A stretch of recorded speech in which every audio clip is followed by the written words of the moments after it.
All right, good morning and welcome to Section 8 Consulting. Today we're going to be talking a little bit about Los Angeles and the open lottery that's going to be happening in about 10 days. If you arrive at this video a little bit later, it won't be this morning clearly that I've made the video, and likely it will either be much closer to the time in which you should be applying. So anyways, I'm going to do a few introductions and we'll get moving. And by the way, many people know I rescue cats, so I thought I would introduce you to an old rescue that I have before we get started in the video. For those of you that are members of our channel that hang around a lot, okay?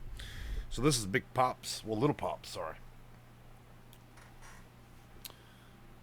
He says, good morning. For most of you that have been members of our channel for a couple of years, you'll remember him. He was barely half the size of my hand when we first got him. Somebody threw him out a car window. And we went through great lengths to keep him alive. Now he's just a big old sleepy Tom. So, all right, put him back up here. All right, that being said, I am the owner of Section8Consulting.com. We work with clients around 700 to 1,000 a year. Mainly because, the system is rather arbitrary. It's hard to understand. The information online can be rather difficult to deal with and outdated.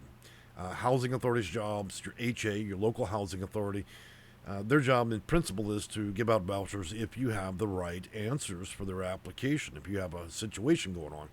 And so, that being said, it's important to understand that the type of answers and what you check off on these applications mean a real difference. They can end up causing you to get a voucher quicker than many other people, and it can also check in the wrong box or give them the wrong answer, could preferentially set you back years, if not a decade. So, that being said, the greatest announcement we've had probably in years now is the fact that Los Angeles Housing Authority is going to be opening up applications on the 17th of October, considered an early Halloween gift. And that's what I want to talk to you guys about today. So let's take a look real quick. So as you see down here, 10/17/22, Section 8 waiting list opens online for the applications. And then I'm going to take you to the actual portal here. And I'm going to link all this up in the description of the video. So what I want to do today is talk about a few things that might just help you out a little bit. So one, for those of you that have bad internet, no good internet, or you hang in a library, look, this is not a situation where you're going to drive over Los Angeles Housing Authority and just apply in the building, okay? Not unless you're legally blind or you have some particular reason or disability that will require that kind of assistance. I would advise those of you who have bad internet connections and other things, the closer you are to that building, the better. So if you're in a car, you might want to park your car across the street or get as close as you can. If you're taking a bus, take a bus. Get over there, get as close as you can. There's going to be an overwhelming demand, okay? That's the reason I'm suggesting this absurdity is because I can tell you at 6 a.m. that morning, there are going to be a lot of people that have been drinking coffee since 2, 3 in the morning and that already have this screen open. They're going to keep refreshing it, hoping to get in there, which likely may cause a crash to this website. Those of you that are closer by internet or signal or even your cell phone to that building where they host their servers would likely be the more likely candidates to get your applications in first. Now, being first doesn't mean anything. It just means you had an opportunity to get in before possibly they cut it off. And in some circumstances, housing authorities have been known to receive a certain number and then literally the site goes down. And I have a big concern for that because they're not being very forward about how many people they're going to allow to apply before they stop this, okay? Now, of course, it says it goes on. The application can be accepted to October 30th. Now, let's talk about the meat of the situation. Housing authorities look at very specific things when they open up. Now, a lot of you believe that just because they post something on a lottery, that entitles everybody in the city of Los Angeles to apply. That may be true. However, if the funding they receive is for specific reasons. Let's say there's a $5 million check that they received. If that $5 million check says there's an allocation to only give vouchers to domestic violence victims, then $1 million will go to them. And then if there's another part of that budget is $2 million to veterans, another $1 million to seniors. Those of you that have more of those preferences would likely be considered a higher priority. Being a higher priority puts you at the top. As of now, they're just playing rather loose with this, saying that you need to be extreme low income. So let's look at the eligibility. 41,000 is the max line. 47 for a two-person, 53 for three, 59 for a four. Look, guys, you need to be well below those numbers. Those of you that are probably have half that number or a third of that number would be considered what we call extreme low income. In today's world, when you deal with vouchers, there's different levels of broke, okay? There is definitely those of you that make moderate incomes, that make low incomes, then there's extreme low income, and then there's homeless, okay? Homeless with virtually no money. The closer you get to that homeless aspect, the better you'll likely be prioritized for this. Now, we don't know as of now what Los Angeles is going to do in terms of preferences because they're not really suggesting anything, and we don't know specifically what the funding is going to be until we can probably do an open public request and ask their attorneys to turn over that information. But what I can tell you is the more likely scenario is, one, if you're disabled, that's one of the three major factors. Number two, domestic violence is a major factor. Women that have been battered by a relationship or somebody they've been intimate with, whether it be stalking, mental abuse, and so on. The third factor would likely be people that are homeless, or a situation where you're not immediately housed, or you're at imminent threat of losing the place that you're staying at. Homeless does mean that you need to be careful. All these questions, you have to give an answer. And those answers may come in the form of a checkbox. They may come in the form of multiple choice. There are rules to each one. And if you don't match that rule, then what you think that you qualify, you may not.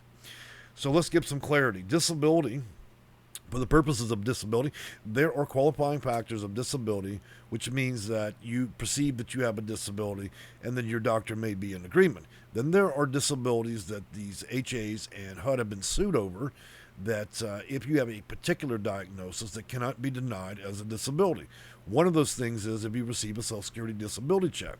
But you do not need to receive a Social Security disability check in order to be considered disabled.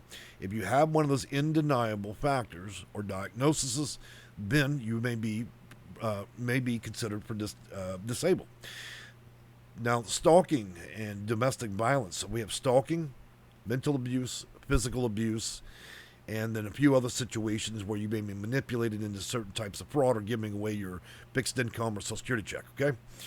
Any situation. Now, that requires usually, they're not looking at 15 years back in your life. They're looking at the last 60 days. And to be frank with you, unless one of those occurrences, the three things that I named, happen in the last 30 days or under, you may not be considered a high priority domestic violence victim, according to their policies and their procedures. Let's talk about homelessness, guys. Homelessness does not mean you're surfing the couch at grandma's house, okay? Homeless means that you're outside, you're under a bridge, you're in a homeless shelter, or sleeping in your car. Almost any other circumstances of you saying that you're homeless will not work out. So it has to be one of those answers. Now, how do they verify that? Well, the reality is we're on an honor system. And on an honor system, you just have to be telling the truth, okay? If you do not have a mortgage to a home, if you do not have an official lease to a corporate complex, then more than likely your claim would be irrefutable outside of that of you going to a homeless shelter. Are you required to stay at a homeless shelter to be considered homeless? No, not under HUD's policies. Now, they'll have you believe that, but it's simply not true, okay? There's also self-certification of homelessness, and that is also permitted under HUD. And under self-certification, as long as you have somebody that is an outside party or member of the community that can attest to you sleeping in that car, in the bushes, sidewalk, under a bridge, or in a shelter, then you should be fine. As many of you know, you may go to a homeless shelter, walk in the front door, receive a bed ticket, a ticket for the ability to stay there, and also request a homeless letter. Homeless letters can be acquired through a number of agencies that give out, like the food bank and so on. You have to check around, type in the words homeless letter, Los Angeles. You'll find many agencies that will quickly write that out to you, whether or not you're participating in their programs or not. Walk in the building, hello, I'm homeless, I can't get my ID, I've got no ID, I want to get an ID, I don't need a homeless letter. They'll cut one without thought, okay? This is not some mysterious legal document that requires a great deal of work, all right? So, disability, and we have fixed ones where they're required and grant you the aspect of being disabled, and then there's other ones where the simple worker you're dealing with has to make that determination for you. I would avoid disabilities that where the worker is going to make the determination, because if it's up to them, they're likely not going to do jack, okay? Let's be honest. Beyond that, the domestic violence, same thing. A lot of you believe that you got to have a court order, arrest record, 911, and all that involved, but that's simply not true. Most domestic violence victims do not report this stuff, and so what you need to have is witnesses and letters, okay? If you have a witness and letter and so on, and a feasible amount of information to go with this, then you should be okay. If this is an incident that has priorly happened, then there's nothing stopping you from contacting a non-emergency Los Angeles phone number, having a sheriff come out. You tell him what happened 2 weeks ago. He writes out a simple card with his name on it and the Los Angeles Police Department number, and then there you go. You have a case for DV. You filed it. Now, does that mean that cop's going to drive from there and go hunt for somebody? Probably not. It just means he's going to give you a card, and that would probably accommodate your request for domestic violence. Look, guys, one thing I want to tell you is everybody has the idea that applications are fair and reasonable, but that's not necessarily true. A lot of these applications are designed by very educated people, and they are clever in the way they ask questions. The questions come across in certain ways that may make you feel or believe that the questions, you may think to yourself, oh, well, they're asking in this particular way, and I don't think that's really applicable to me. That's what the question is designed to do, is be clever. That way you never check that box and you never get that preference. If you word things, and I've seen what's called wordplay, if you word things in a certain way, most people, in their own inclination, will think, oh, geez, that couldn't be me, and then you not check that box just afforded you an additional 8-year wait, or not even being considered. Be very, very cautious about those questions and how they're designed, okay? Also, anytime an answer is requested on an application that asks you very formally to write your answers, you should always be extremely concise. Do not go into empathy stories, sympathy stories. Do not get into writing long stories. You should answer any question that is a yes and no as yes and no. If they ask a question, are you homeless, then your response should be yes, not another story. The more words you add to each answer, the more loose lips sink ships. You go into that, it's just like the devil. You give him enough room, he'll hang himself. And for your case, giving these elaborate answers is enough for that worker to sit there and read and figure out the full scope of you and then eliminate and purge your application. And again, I want to tell you, when it comes to this, we have seniors, veterans, homeless, domestic violence. Those are the big ones. The big three is really homeless, domestic violence, and disability. Then you have veterans, of course, that go under HUD-VASH, and then there's another row of prioritizations like extreme low income and many, many others. Okay, I'm not going to get too far into that because we don't know specifically yet what this application is going to face. Number two, of all that, this will be a pre-application, and I call them an application for elimination. You know why I say that? Because it won't be the first. The second application will likely. The first one, they're just trying to determine whether or not you have a local preference, and those other ones, if they even add them, and that's called a pre-application. Very basic information, okay? To see whether or not they can knock off half the list of people that apply. When you get the primary and they call you and they want to verify your information, that means you're on to something.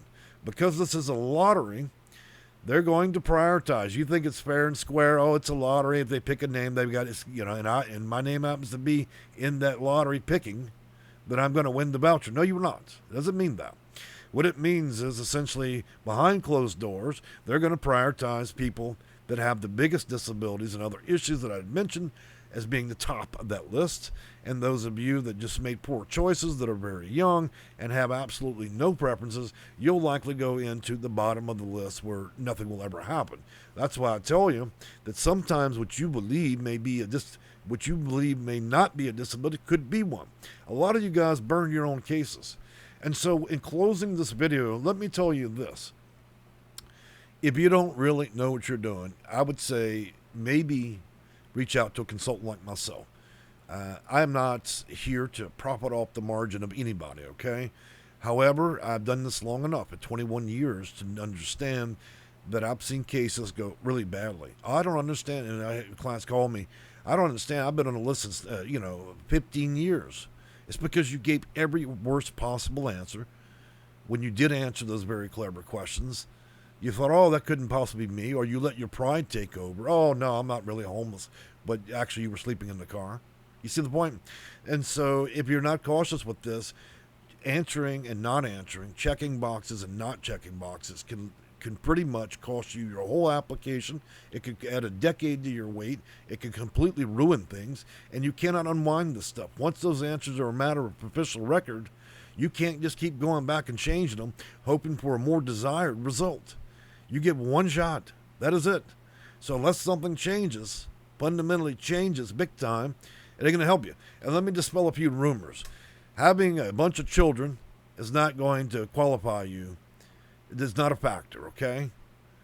A lot of you got to let go of the 1980s thinking that you need to be poor, or you need to be a certain ethnicity, or you need to have a bunch of children. That stuff has placed no factor in this outside of possibly giving you a higher rent reasonableness and things like that. I should also warn you guys with accommodation. A lot of you coming in with a laundry list of, I need this, I need that, I need an extra 13 bedrooms, but for whatever silly reason, do not complicate your case. If you want to get in and get what you need to get and get out, add those accommodations after you already have the voucher. When you're in the system, you receive the voucher, you lease up, and then you start working on accommodations. If you start adding a bunch of stupid stuff into this, then they're going to look at that, and then they're going to want to probe even deeper than you'd like. And the more they probe, the more they're going to find. Third and last thing, guys. Look, the Los Angeles Housing Authority does not have the powers you think they do. A lot of you guys. Let me just say this. There's a difference between a housing authority and HUD. HUD is a federal agency sitting in D.C. It has many different regional offices all over the U.S. That is HUD. HUD is there to give funds, allocate funds to the housing authorities in each county that have them. The housing authority itself is comprised of potentially county employees or private employees. They are not HUD. They are the local housing authority. They receive their mandate, their orders, their funding, and everything from HUD. When you've got a problem with an HA, you take that problem up to FHEO, which is HUD itself, an investigative part of it, okay? So let's be very clear. There are going to be a limited number of vouchers, and the funding they receive, which they're not going to tell you what they receive, is going to fund more vouchers for certain people. If you happen, let's just say the combination is domestic violence, disability, low income, and that be it, then the more of those, if you happen to be a veteran that's disabled, that's also low income, and also sleeping in your car, that means you got more preferences than the whole pool of people that are applying. The more of these preferences you hit, the more strings you're able to pull. The more strings attached to your ability to get a voucher is going to greatly help you. This is not as random as you think, okay? Lotteries are not designed in a manner that you believe, that this is some random off chance. The reason it's not random and off is because when they contact you, as they pick you, and they see that you fundamentally don't have any real big problems, they're probably going to reset you back onto that list at the bottom. Also keep in mind that the more people, it's like a balloon. So you got all these high preference people, they got a lot of problems, they go to the top. They float, it's like a bubble, they float to the top. And then all the people that don't have that many problems are in a big bubble and they float to the bottom. The more people that enter both bubbles, the wider and more you get pushed down. Only those with the most critical situations will likely remain in the top bubble and keep going up. So this is not as random as you'd imagine. Guys, I've enjoyed talking with you. And again, if you're struggling with this stuff and you don't understand it or you're unsure, then, there's certainly the option out there to speak with a consultant like me. No, I don't work for free, but, understandably, look, Los Angeles is the toughest market on the planet. We don't charge for applications. Look, I'm just here to give advice on how best to do things. We don't ever charge for stuff like that. It's illegal, okay? So we're here if you need us. Otherwise, I would take my advice and read those applications carefully. And when 6 a.m. happens, I would be as close to that building as I can if you don't have a killer internet connection. And I would make sure that you have everything ready to go. What do you need to have ready to go? Your name, your address, your social security number. You need to know your income over the last 90 days. And outside of that, that'll be the pre-application part. Everything else that's going to require documentation, you'll want to make sure that you have that in place when they call you back and say, hey, congratulations, you've been picked. Now you've got to prove all that stuff you said. And in order to prove all those things, you better set it up the right way. Because if there's a shadow of doubt on it, they'll purge you. Okay? All right, guys, I've enjoyed talking with you this morning. I'm going to go ahead and let you go, and I'm really excited for Los Angeles. You know, California represents about a third or more of our clients, and then, of course, New York, Jersey, Florida, and Texas. But California's been especially hard hit with the lack of housing and unaffordability. And you should also know one of the reasons this is all happening right now across many parts of the states is the United States government saw fit to fund this, and they're giving out 20,000 vouchers across all the states. So there's a tidal weight of vouchers, and so this is a very opportune time. Also applying in a slow season like right now, this non-summer is also working in your favor because less people tend to want to move or apply for this stuff. So there's a lot of incremental factors, and the third and final factor is they just did a reevaluation of FMR, fair market rates, and small area market rates.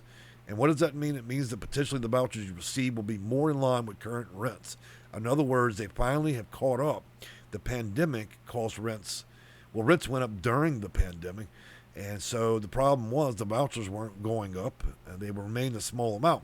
Now the amount of the vouchers are actually starting to catch up with the actual rents because they've reevaluated that at the HUD level, okay? So you got a lot of important factors playing out. So this is a once in half a decade opportunity to potentially get housing, and I would say it should be the most important thing you do that day, especially if you need it for Los Angeles and Orange. All right, I've enjoyed talking to you all. Have a great day.